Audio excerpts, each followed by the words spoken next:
anak soleh soleha, alhamdulillah pagi hari ini kita masih dipertemukan kembali. Nah, baik anak soleh soleha, pagi hari ini kita akan belajar sesuai dengan roster kita, yaitu kita akan belajar buku tematik. Dan buku tematik yang akan kita gunakan adalah buku tematik 4A. Jadi anak soleh soleha, kita akan belajar buku 4A pada pagi hari ini. Dan buku 4A itu yaitu tema 1, indahnya kebersamaan. Subtema 1, keberagaman budaya bangsaku. Muatan pelajaran bahasa Indonesia. Jadi kita pagi hari ini itu akan belajar bahasa Indonesia. Tapi sebelum kita mulai pembelajaran kita, marilah kita sama-sama membaca doa belajar. Oke, doa dimulai. A'udzubillahi minasyaitonirrajim. Bismillahirrahmanirrahim. Rabbi zidni ilman warzuqni fahman. Amin. Nah, anak soleh-soleha, sebelum kita mulai pembelajaran kita pada pagi hari ini, marilah kita mengetahui dulu atau kita tahu dulu tujuan pembelajaran kita pada pagi hari ini itu apa. Dan tujuan pembelajaran kita pada pagi hari ini adalah siswa dapat mencermati gagasan pokok dan gagasan pendukung yang diperoleh dari teks lisan, tulis, atau visual. Ini ya tujuan pembelajaran kita. Nah, sekarang kita akan lihat judul pembelajaran kita. Ternyata pada pembelajaran kita pada pagi hari ini kita akan belajar gagasan pokok dan gagasan pendukung.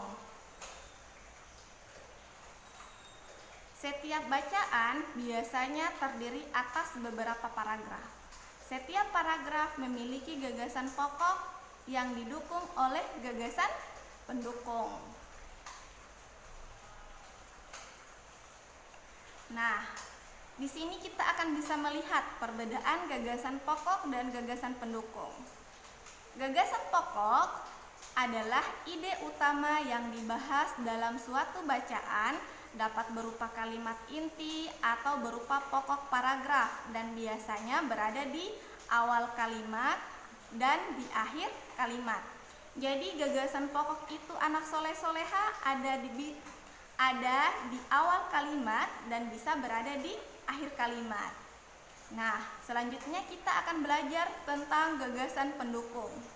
Gagasan pendukung adalah uraian atau tambahan informasi untuk menjelaskan gagasan pokok. Gagasan pendukung biasanya dinyatakan lebih dari satu kalimat. Nah, di sini kita akan bisa lihat cara menentukan gagasan pokok dan gagasan pendukung. Dan menentukannya itu ada 3 cara. Yang pertama atau 1, bacalah paragraf dengan cermat dan seksama. 2, cermati kalimat pertama hingga terakhir. Apakah kalimat pertama merupakan gagasan pokok atau gagasan pendukung? Apakah kalimat kedua yang merupakan gagasan pokok? 3. Teruslah membaca kalimat demi kalimat hingga gagasan pokok pada paragraf ditemukan. Ingat, gagasan pokok sebagai isi atau inti paragraf dapat terletak di awal, di akhir, atau di seluruh paragraf. Nah, ini ya cara menentukan gagasan pokok dan gagasan pendukungnya.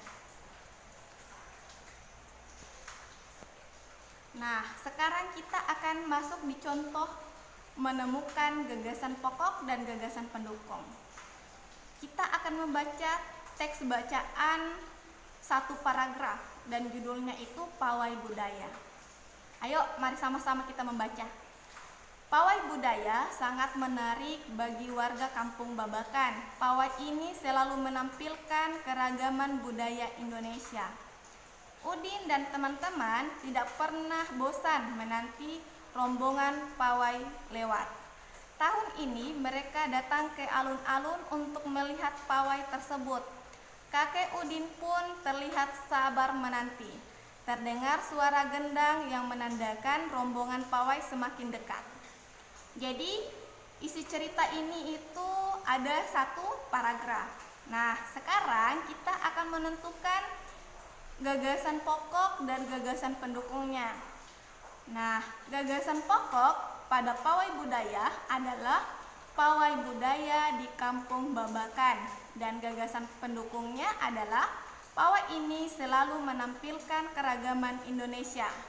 Udin dan teman-teman tidak pernah bosan menanti rombongan pawai lewat. Jadi anak soleh-soleha, gagasan pokoknya itu ada satu, sedangkan gagasan pendukungnya ada dua.